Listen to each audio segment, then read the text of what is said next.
Assalamualaikum warahmatullahi wabarakatuh.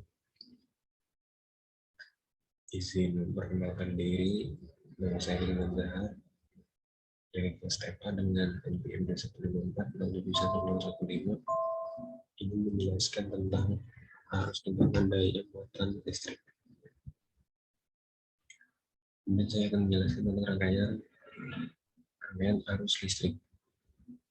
Yang pertama, pengertian arus AC.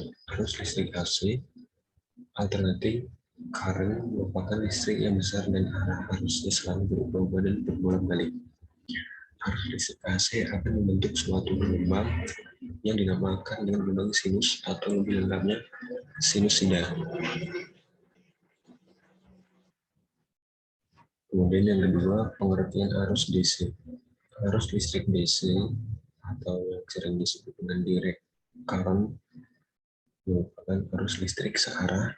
Pada awal aliran arus pada listrik DC dikatakan mengalir dari ujung positif menuju ujung negatif.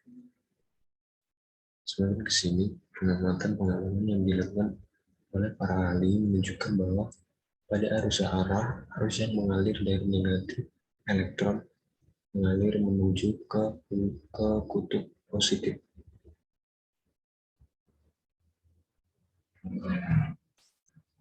Di sini terdapat gambar arus AC dan DC dan terlihat perbedaannya.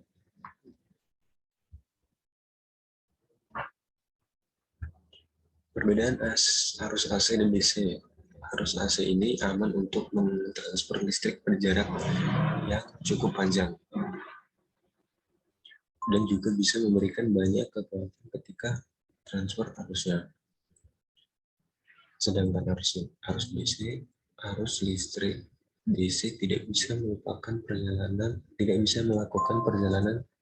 yang cukup jauh karena arus DC ini akan memulai dan melemah, kehilangan energi ketika jaraknya semakin jauh. Selanjutnya, fungsi arus AC. Arus listrik AC biasanya dipergunakan untuk menyalurkan listrik menuju tempat yang jauh dikarenakan arus AC memiliki kelebihan yang lebih kecil dibandingkan arus DC. Listrik disalurkan menggunakan voltase yang tinggi yang sudah di step up dari trafo sehingga menjadi pilihan yang tepat untuk menyalurkan listrik menuju ke tempat yang jauh. Sehingga berbeda dengan arus DC, arus AC sangat mudah untuk didapatkan hanya dengan menggunakan generator. Sedangkan arus DC sangatlah sulit.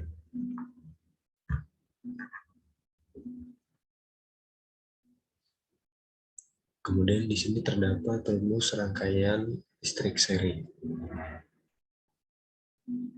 Rumusnya adalah RS sama dengan R1 tambah R2 ditambah R3 dan selanjutnya tergantung banyaknya seri atau lampu yang dipergunakan. Kemudian keterangan dari rumus tersebut adalah RS hambatan rangkaian total, seri yang satuannya ohm, kemudian R1 hambatan pertama, R2 hambatan kedua, R3 hambatan ketiga, dengan semuanya satuannya ohm. Kemudian di sini terdapat rumus rangkaian listrik paralel. Rumusnya adalah 1/RS sama dengan 1/R1, 1/R2, ditambah 1/R3, dan seterusnya.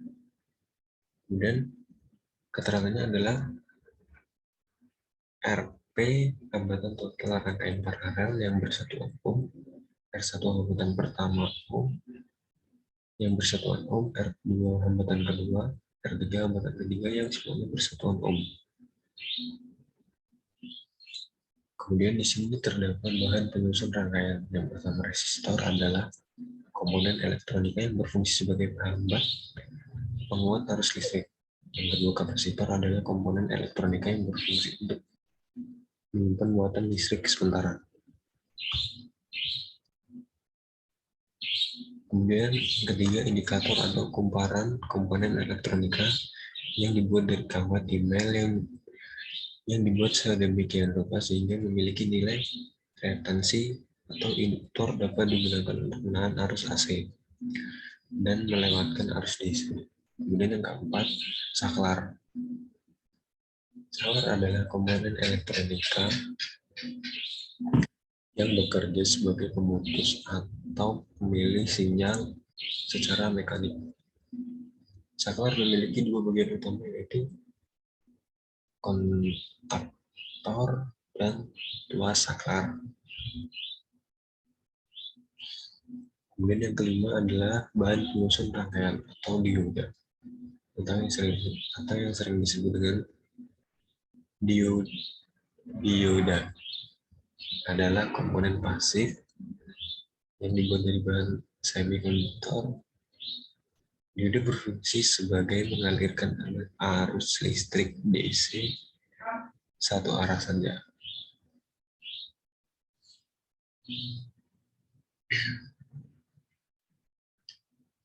Sekian presentasi dari saya, kurang dan lebihnya mohon maaf. Saya akhiri, wassalamualaikum warahmatullahi wabarakatuh. Terima kasih.